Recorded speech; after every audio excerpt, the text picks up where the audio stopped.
Hi everyone, it's William, almost forgot my name there, with the Grand Duke Dmitri Diary series and of 1917. In the last video, we finished the long diary entry of the 7th of November 1917 and then went back in time, which is Dmitri's custom with his diary keeping, to the 30th of October. So today we're going to start with the 31st of October. So the recap from last time, there was some strange news, he called it, from Kazvin. It wasn't quite clear what was going on, Kazvin being the main the center headquarters of all of Russian military action or troops in that region. And apparently there was some kind of power struggle between the Bolshevik Soldiers Committee and another committee that that Dmitri was hoping was of a more conservative, less, if not conservative, at least not extreme Bolshevik nature. Okay, and then he also talked about having won back a lot of what he'd lost playing Baccarat. So, yeah, good for him. He had some luck. It was dangerous, of course, when he was already in the hole to go back and play again, but sometimes it works out. Okay, so now we are up to Tuesday, the 31st of October, and here we go. I lunched at Edder's. It was very nice and sympathetic. In the afternoon, I played tennis and then had tea at Havard's. Around that time, I decided to go on a hunt with Staroselsky, Filipov, and the Swedes Lundberg and Havjordsson, who were the initiators of the expedition. It will be necessary to go 150 to 200 versts outside Teheran to the mountain Siaku, which means Black Mountain. It stands on the edge of a large salt desert not far from a large salt lake in Qom province. I'll interject because I don't know how to pronounce that. It's spelled Qom. Okay. They say the hunting is marvelous. Incidentally, it's for wild asses. This expedition will take 10 days. Because there are robbers in the area, the Swedes will take a whole squadron of cavalry gendarmes with 2 machine guns. It's been decided to leave on 9th November. It's very interesting to me because I've heard a lot about the hunting at Siaku. I only hope the robbers won't attack us. What is terribly annoying is that Staroselsky, who confirmed to everyone that he would go, now seems to be unable to, thanks to the anticipation of riots in Teheran due to the bread question. So I will have to stay à deux with Filipov, which is much worse. Okay, Wednesday, 1st November, I didn't do anything in particular. In the morning, I had that conversation with Lady Marling, about which I have already spoken. The poor woman, the expression le démon de midi already applies very well to her. In her old age, she burst into tears. We lunched, as always, at home, and in the afternoon went riding. This time our outing was much better. At 5 o'clock in the afternoon, I went to the Evrenovs to play bridge. Madame de Romero and Baturin were there. I really love these afternoon parties. The time passes so quickly. I dined at home à trois with my hosts, the Marlings. Okay, so this is not Dmitri at his best for a number of reasons. I mean, it's not horrible, but at least in relation to poor Lady Marling. Okay, yeah. So this hunt. Well, the only person who I can tell you anything about, as far as the people that are the new people that are mentioned, is Godfrey Havard, who was the vice consul in Persia at that time, the British vice consul. It's kind of an odd surname. At first I was thinking, well, it has to be Harvard. I've never seen Havard, Havard, or maybe it's a Swedish name, but it's not. He was an Englishman, Godfrey, later Sir Godfrey Havard. Then you remember we've talked in the past about the Swedish gendarmes, who also had something of a military function. In relation to the tribes and to the highway robbers in Persia at that time. So it was going to be the Swedes and two Russians, Staroselsky and Filipov, and then they invited Dmitri. The English weren't really involved in this, apparently.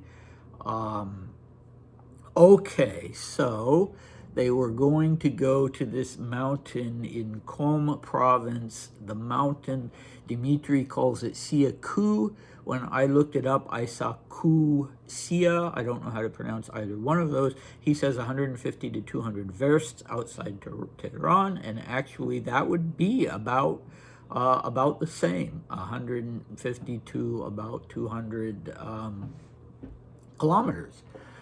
And yeah, so, and then they're going to be hunting wild asses, onagers. Again, I don't know the pronunciation, but I had to look at them online, and you know, they're donkeys. I don't see the great appeal, you know, for these macho big game hunters to go out and hunt donkeys. The gazelles you can understand, you could get a trophy, but what do? You don't want to put a trophy donkey head up in your you know, in your billiard room, you wouldn't think. And I can't imagine eating them, but who knows? You know, hunting at this time in Persia was an elite sport, you know, and macho, and yeah, I mean, Dmitri wasn't a passionate hunter, but it would have been an interesting experience and a chance to go out and to see the desert. So this was a salt desert by a salt lake. And I think the name of both the desert and the lake is Varzana. I have Varzaneh for the spelling. Anyway, we'll be talking about that later when we actually reach the 9th of November, which is when the proposed hunt is. And, you know, we've talked about Staroselsky and Filipov. Dmitri very much liked Staroselsky, even though Staroselsky was one of his creditors for a while. He did not like Filipov, both guards officers from Russia, but Filipov was apparently a rather brusque man, he had said, who was harsh with his subordinates, and yeah, I mean, they just didn't hit it off. Anyway, what next? So this idea of going with, even though these are gendarmes and not soldiers, they have squadrons, they have machine guns.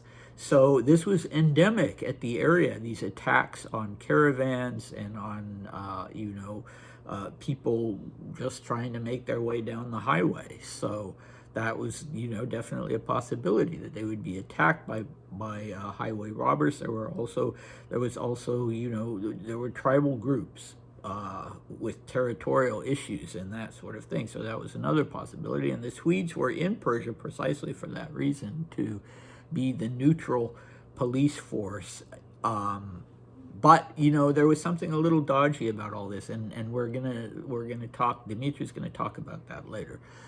All right, so in the long diary entry of the 7th of November, you remember that he talked about these, maybe not quite on the scale of riots, but although he said, yeah, I mean, the gendarmes were saying, yeah, that there were riots in the bazaar, there were disruptions in the bazaar, there were, you know, there was violence outside of bakeries because there was a famine at that time, and bread was very hard to obtain, and Dmitri had even given the number of 20 to 30 people dying per day in Tehran. Well, that was on the 7th of November, so, you know, when Staroselsky says, oh, I can't go off on this hunt, in anticipation of these riots, they hadn't happened yet. But it's funny that Filipov was going to go, because both of them were, I think they were maybe the commander and the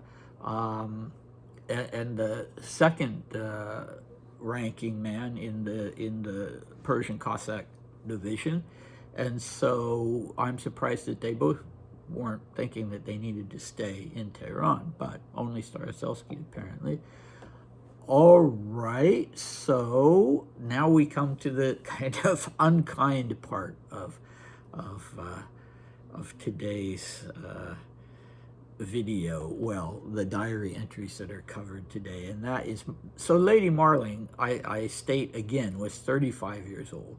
So she really wasn't old enough for a midlife crisis, which, if I understand correctly, le démon de midi means a midlife crisis.